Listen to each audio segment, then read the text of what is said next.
11장. 예수님과 제자들이 예루살렘 근처 곧 올리브산 가까이에 있는 벳바게와 베다니 마을에 이르렀습니다. 그곳에서 예수님은 두 제자들을 보내셨습니다. 예수님께서 그들에게 말씀하셨습니다. 건너편 마을로 가거라. 거기에 가면 지금까지 아무도 탄 적이 없는 나귀 새끼 한 마리가 매어 있는 것을 볼 것이다. 그것을 풀어서 이리로 가지고 오너라. 누가 너희에게 왜 이러십니까? 라고 물으면 이렇게 말하라. 주님께서 필요하시답니다. 곧 이리로 돌려보내실 것입니다. 제자들이 마을로 들어가서 길 쪽으로 있는 문에 묶여있는 나귀 새끼를 발견하였습니다. 제자들이 나귀를 풀었습니다. 서 있던 사람이 제자들에게 물었습니다. 나귀를 풀다니 무엇을 하려는 것이오? 제자들이 예수님께서 알려주신 대로 대답했습니다. 그러자 허락해 주었습니다. 제자들이 예수님께 나귀 새끼를 끌고 왔습니다. 그들이 겉옷을 나귀 위에 얹었고 예수님께서 거기에 앉으셨습니다. 많은 사람들이 자기들의 겉옷을 펴서 길 위에 펼쳤습니다. 어떤 사람들은 들에서 꺾은 나뭇가지를 펼쳤습니다. 예수님 앞에서 걸어가던 사람들과 뒤에서 따라가던 사람들이 소리쳤습니다. 호산나, 주님의 이름으로 오시는 이가 복이 있다. 다가오는 우리 조상 다윗의 나라가 복이 있다. 가장 높은 곳에서 호산나. 예수님께서 예루살렘에 가셔서 성전으로 들어가셨습니다. 그리고 모든 것을 둘러보신 후 날이 이미 저물었기 때문에 12 제자들과 함께 베다니로 돌아가셨습니다. 이튿날 예수님과 제자들이 베다니에서 출발하여 오는 길에 예수님께서 배고픔을 느끼셨습니다. 멀리서 잎이 무성한 무화과 나무를 보시고 거기에서 열매를 얻으려고 다가가셨습니다. 그러나 무화과는 없고 잎사귀만 무성할 뿐이었습니다. 그것은 아직 무화과가 열릴 때가 아니었기 때문입니다. 예수님께서 나무에게 말씀하셨습니다. 다시는 아무도 내 열매를 먹지 못할 것이다. 제자들이 이 말씀을 들었습니다. 예수님과 제자들이 예루살렘에 왔습니다. 예수님께서 성전에 들어가셔서 성전에서 사고 파는 사람들을 내쫓으셨습니다. 그리고 돈 바꾸어주는 사람들의 책상과 비둘기 파는 사람들의 자리를 뒤엎으셨습니다. 예수님께서 그 누구도 물건을 가지고 성전의 뜰을 가로질러 가지 못하게 하셨습니다. 그리고 사람들을 가르치셨습니다. 성경에 이렇게 쓰여 있다. 나의 집은 모든 민족의 기도하는 집이라고 불릴 것이다. 그런데 너희는 강도의 소굴로 바꾸었다. 대제사장과 율법학자들이 이 소식을 들었습니다. 그들은 예수님을 죽일 방법을 찾기 시작했습니다. 그것은 사람들이 예수님의 가르침에 놀라워하므로 그들이 예수님을 두려워했기 때문입니다. 밤이 되자 예수님과 제자들은 성을 떠났습니다. 아침에 지나가다가 제자들이 무화과 나무가 뿌리부터 말라 버린 것을 보았습니다. 베드로가 생각이 나서 예수님께 말했습니다. 선생님 보세요. 저주하시던 무화과 나무가 말라 죽어 있습니다. 예수님께서 대답하셨습니다. 하나님을 믿어라. 내가 너희에게 진정으로 말한다. 누구든지 이 산을 향하여 뽑혀서 바다에 던져져라 하고 말하고 마음속에 아무 의심 없이 말한 대로 될 줄 믿으면 그대로 이루어질 것이다. 그러므로 내가 너희에게 말한다. 너희가 기도하고 구한 모든 것은 받은 줄로 믿어라. 그러면 이루어질 것이다. 너희가 서서 기도할 때 다른 사람과 원수된 일이 있으면 그를 용서하여라. 그래야 하늘에 계신 너희 아버지께서도 너희의 죄를 용서하실 것이다. 예수님과 제자들이 다시 예루살렘으로 갔습니다. 예수님께서 성전에 거니실 때 대제사장들과 율법학자들과 장로들이 예수님께 왔습니다. 그들이 예수님께 말했습니다. 당신이 무슨 권한으로 이런 일을 하는 것이오? 누가 당신에게 이런 권한을 주었소? 예수님께서 이들에게 대답하셨습니다. 내가 한 가지를 너희에게 묻겠다. 만일 나에게 대답하면 내가 무슨 권한으로 이런 일을 하는지 말해주겠다. 요한의 세례가 하늘로부터 온 것이냐 아니면 사람에게서 온 것이냐 대답해 보아라. 그들이 자기들끼리 의논하였습니다. 만일 우리가 하늘로부터 왔다고 하면 어째서 너희는 요한을 믿지 않았느냐 하고 말할 것이다. 그렇다고 사람에게서 왔다고 할 수도 없지 않은가. 이들은 백성들을 두려워했습니다. 그것은 모든 사람들이 진정으로 요한을 예언자로 생각하고 있었기 때문입니다.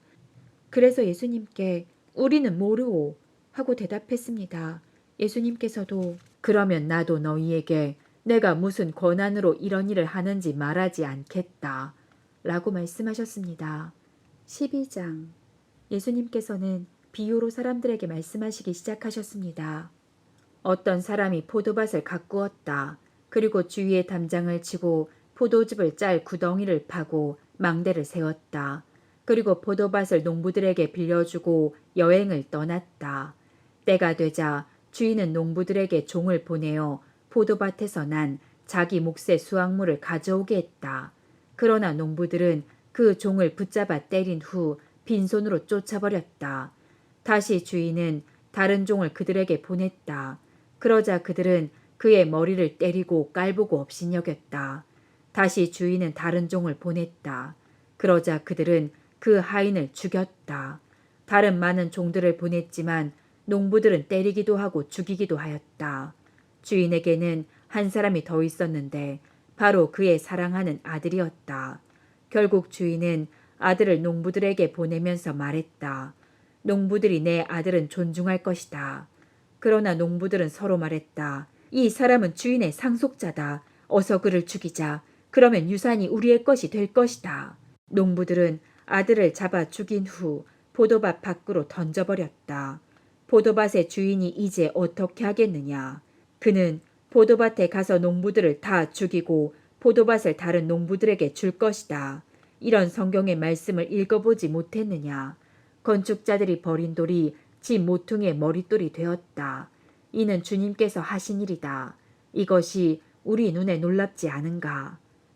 그들은 이 비유가 자기들을 빗대어 하신 것임을 알고 예수님을 체포하길 원했습니다.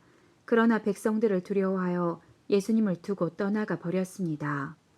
그들은 예수님의 말씀에서 트집을 잡으려고 바리새파 사람과 헤롯 당원 몇 명을 예수님께 보냈습니다.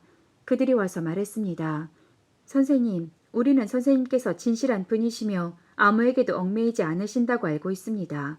선생님께서는 아무도 부당하게 대하지 않으시고 하나님의 길을 진리로 가르치십니다. 가이사에게 세금을 내는 것이 옳습니까? 내지 않는 것이 옳습니까? 세금을 내야 합니까? 내지 말아야 합니까? 예수님께서는 이 사람들의 속셈을 아시고 말씀하셨습니다. 어째서 나를 시험하느냐? 데나리온 한 개를 가져와서 나에게 보여라. 그들이 은전 한 개를 가져왔습니다. 예수님께서 물으셨습니다. 이것은 누구의 얼굴이며 누구라고 쓰여 있느냐? 그들이 대답했습니다. 가이사입니다. 예수님께서 그들에게 말씀하셨습니다. 가이사의 것은 가이사에게 주어라. 그리고 하나님의 것은 하나님께 바쳐라. 그들은 예수님의 말씀에 놀랐습니다. 부활이 없다고 주장하는 사두개파 사람 몇 명이 예수님께 왔습니다. 그리고 예수님께 질문을 했습니다.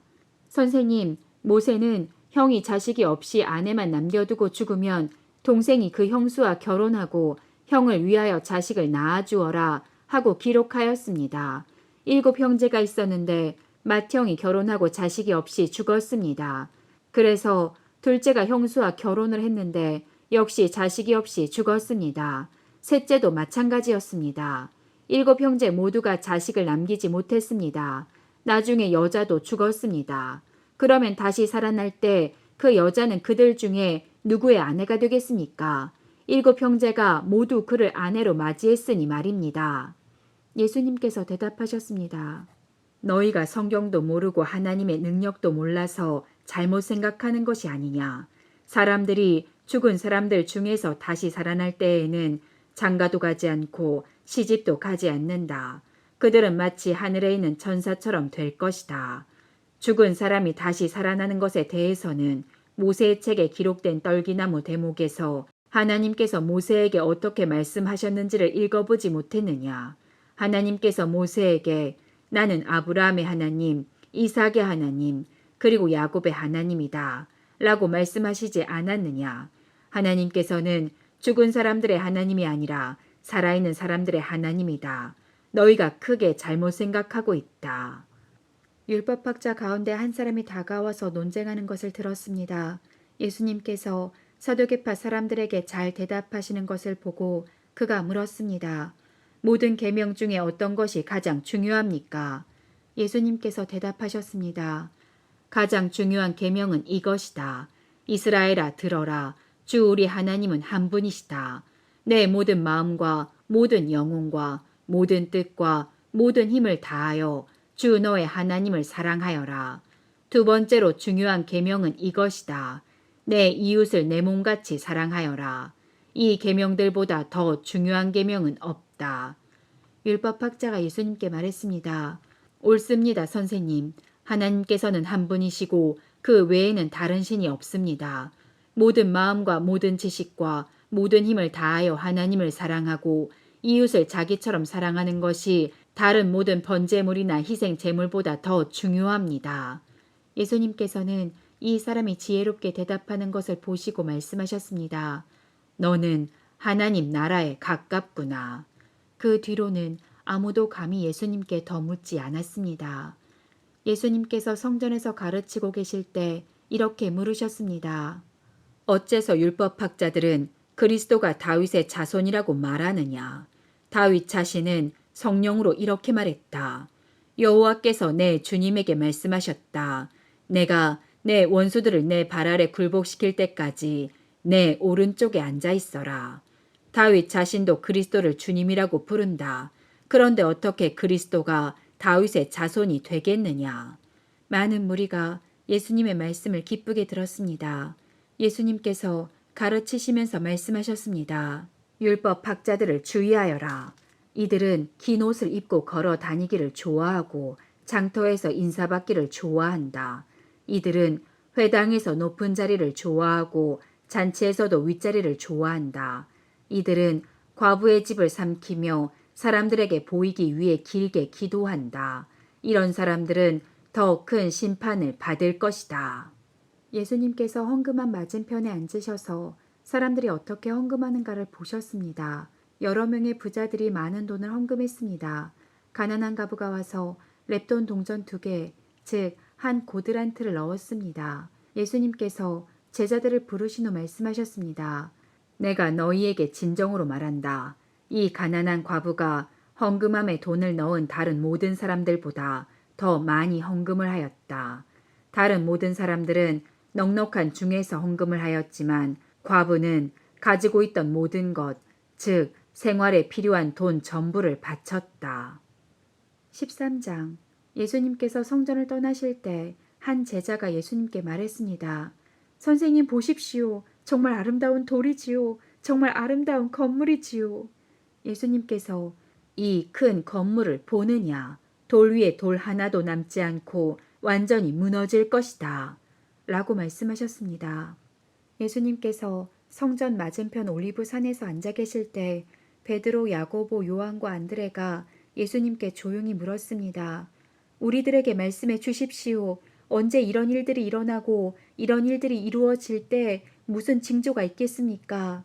예수님께서 그들에게 말씀하기 시작하셨습니다. 아무도 너희를 속이지 못하게 조심하여라. 많은 사람들이 내 이름으로 와서 내가 바로 그리스도다 라고 말할 것이다. 그리고 많은 사람들을 속일 것이다. 너희는 전쟁에 대한 소식과 소문을 들을 것이다. 그러나 두려워하지 마라. 이런 일들은 반드시 일어나야 한다. 그러나 끝은 아직 아니다. 민족이 다른 민족과 싸우려고 일어나고 나라가 나라와 싸우려고 일어날 것이다. 여러 곳에서 지진이 일어나고 기근도 있을 것이다. 이런 것들은 출산하는 진통의 시작에 불과하다. 너희는 주의하여라. 사람들이 너희를 법정에 넘길 것이고 너희는 회당에서 매를 맞을 것이다. 너희가 나 때문에 종독들과 임금 앞에 서게 되어 그들에게 증언할 것이다. 그러나 먼저 복음이 모든 민족에게 전해질 것이다. 사람들이 너희를 체포하여 재판에 넘길 때 무엇을 말할까 하고 걱정하지 마라. 그때 하나님께서 너희에게 주시는 것들을 말하여라. 말하는 것은 너희가 아니고 성령님이시다. 형이 동생을 죽게 내주고 아버지가 자식을 내주고 자식들이 부모를 거역하여 일어나며 죽게 할 것이다. 내 이름 때문에 너희가 미움을 받을 것이다. 그러나 끝까지 견디는 사람은 구원을 받을 것이다. 멸망케 하는 혐오할 만한 것이 서 있지 않아야 할 곳에 서 있는 것을 보거든 유대에 있는 사람들은 산으로 도망하여라. 지붕 위에 있는 사람은 집에 있는 것을 가지고 나오려고 내려와 들어가지 마라. 밭에 있는 사람은 옷을 가지려고 돌아서지 마라. 그때에는 임신한 여자들이나 아이에게 젖을 먹이는 여자들에게 화가 있다. 이런 일이 겨울에 일어나지 않도록 기도하여라. 그때에는 환란이 있을 것인데 이런 환란은 하나님께서 세상을 만드신 때부터 지금까지 없었던 것이며 앞으로도 이런 환란은 없을 것이다. 주님께서 이 날들을 줄여주시지 않는다면 어느 생명도 구원받지 못할 것이다. 그러나 하나님께서 선택한 사람들을 위하여 그 날들을 줄이셨다. 그때 어떤 사람이 여보시오, 그리스도가 여기 계십니다. 또는 저기 계십니다. 하고 말해도 믿지 마라. 거짓 그리스도와 거짓 예언자들이 일어나서 증거와 기적을 보여줄 것이다. 그래서 가능하면 선택된 사람들을 잘못된 길로 인도하려고 할 것이다. 그러므로 조심하여라. 내가 모든 것을 미리 일러주었다. 그러나 그때의 환란이 지나가면 해가 어두워지고 달이 그 빛을 내지 않을 것이다. 별들이 하늘에서 떨어지고 하늘에 있는 권세들이 흔들릴 것이다. 사람들은 인자가 큰 능력과 영광으로 구름 가운데 오는 것을 볼 것이다. 그리고 인자가 천사들을 보내어 땅 끝에서 하늘 끝까지 사방에서 선택된 사람들을 모을 것이다. 무화과 나무로부터 교훈을 배워라. 가지가 부드러워지고 새 잎을 내면 여름이 가까운 줄 안다. 이처럼 이런 일들이 일어나는 것을 보면 인자가 바로 문 앞에 가까이 온 줄 알아라. 내가 너희에게 진정으로 말한다. 이 세대가 지나가기 전에 이 모든 일들이 일어날 것이다. 하늘과 땅은 없어질 것이나 내 말은 없어지지 않을 것이다. 그날과 그때는 아무도 모른다. 하늘에 있는 천사도 모르고 아들도 모르고 오직 아버지만이 아신다. 주의하여라. 항상 경계하여라. 그것은 그때가 언제인지 알지 못하기 때문이다. 마치 여행을 떠나는 어떤 사람과 같다. 그는 집을 떠나면서 자기 종들에게 집을 돌보라고 맡겼다. 각각 임무를 주었는데 문지기에게는 집을 잘 지키라고 명령했다. 그러므로 깨어 있어라. 집주인이 언제 돌아올지 저녁에 혹은 밤중에 혹은 새벽닭이 울 때 혹은 아침 무렵에 올지 모르기 때문이다. 그가 갑자기 돌아와서 너희가 자고 있는 것을 보지 않게 하라. 내가 너희에게 말하는 것은 모두에게 하는 말이다. 항상 깨어 있어라.